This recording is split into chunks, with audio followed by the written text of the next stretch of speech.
Are you one of the millions of people who go through life believing that you can't stick to a diet because you have no willpower? Well, if so, you're in really great company, because millions of people have been told that the ability to lose weight and keep it off is all tied to willpower.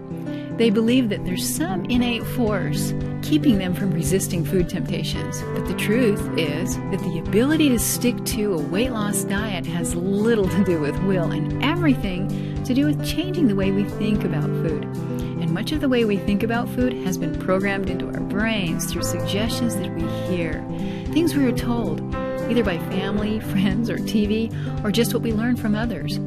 People like to think of willpower as some mystical, magical power over which they have no control. But in reality, there is no such thing. Believing that willpower is at work only serves to make you feel less in control of your eating habits. Now, once you buy into the idea that self-control is something that is out of your control and the domain of some indigenous character trait that you either have or don't have, then on some level you accept that staying on a diet is also not within your control. Now, this widely believed willpower myth started over 60 years ago when patients who were unsuccessful at losing weight were told by their doctors to simply eat less, and those who couldn't were labeled as having no willpower. But by 1967, doctors discovered that the ability to lose weight wasn't rooted in willpower at all, but instead in simple behavioral changes. When patients were taught how to substitute a fulfilling activity for filling up with food, their appetites and eventually their weight became easier to control. Those findings went on to form the most effective focus of weight loss today, and that is behavioral modification. Now, experts now believe that sticking with a diet isn't about willpower, but about the ability to understand and ultimately change behaviors linked to how and why we choose the foods that we eat. Now, if you find yourself resisting a food you really want to eat, that's not willpower. That's a choice. And within each of us lies the power to make choices about everything in our life, including the food that we put on our plate. Now, while it might sometimes seem as if you're being overtaken by an overwhelming desire to eat certain food, what you're really experiencing is an unconscious behavioral reaction, or sometimes just a bad habit. Well, in either case, it's important to realize it's not some mystical force of the universe that's controlling your desire to eat something. It's your own behavior, which also means it's something that can be changed. If unconscious behavior is one dark angel sitting on your shoulder while whispering, "Eat that now," many experts believe the innate biological drive is another. Our need to eat is far stronger than any sense of willpower that could exist. Eating is a basic human need, and we all need a certain amount of food to survive, and our brain and our body are hardwired to overcome any obstacle that stands in the way of that survival. Possibly the strongest biological drive we have is to satisfy our hunger, and the greater the hunger, the stronger the drive. When incentive is high, we can put off our needs temporarily and sustain for a while on our reserves. But sooner or later, hunger does kick in, and when it does, what we perceive as our willpower goes out the window. At some point in time, any diet which is too restrictive is going to allow that natural biological drive to eat to take over, meaning the floodgates are open and our defenses are down. So while grabbing that huge donut off the coffee cart may make us feel weak-willed, what we really are may simply be just plain hungry. Resisting that temptation may be as simple as getting adequate nutrition and finding an eating plan that doesn't leave you starving. Also, evidence continues to mount that certain hormones may also be influencing what may seem like willpower. When estrogen levels rise, as they do just before ovulation in women, it can increase the desire for certain foods, including chocolate.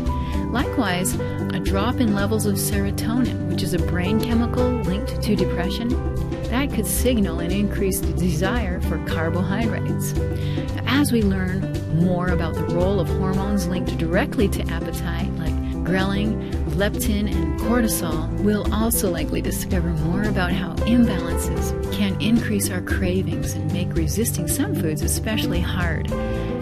What can seem like willpower may in fact be simply biology at work. Now, while doctors don't always agree on just what is behind a person's ability to resist tempting foods, one belief that seems universal is that we all have the ability. For many, the key lies in understanding their tolerance level for food frustration and the ability to plan ahead for how to handle it. Now, if you know, for example, that you're going to be at a holiday party with lots of tempting treats, going to the event relying on nothing but your willpower almost always guarantees disaster. But going in with a plan for how you'll handle the temptation will give you a sense of control, that feeling of willpower to resist what you really don't want to eat. Now, maybe you'll allow yourself 3 of the 10 things being served, or you'll allow yourself to eat as much as you want of one favorite item, but nothing else. Or you'll simply excuse yourself from the table to go to the restroom just before the dessert cart hits the table. Well, whatever it is, if you have a plan of action in mind before you hit the buffet table, then you may be surprised at how strong-willed you really are.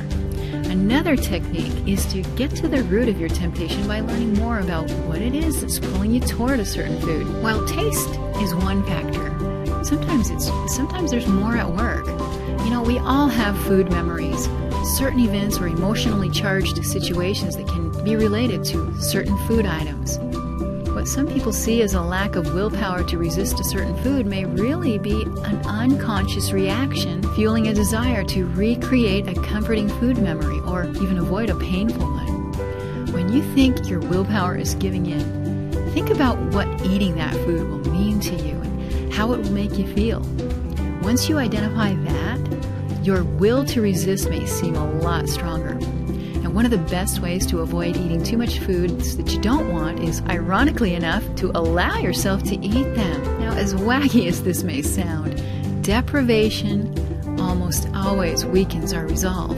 So the more you deny yourself what you want, the weaker you will feel when you're around it, and the harder it will be to resist. The trick to controlling your desire is to allow yourself a small amount.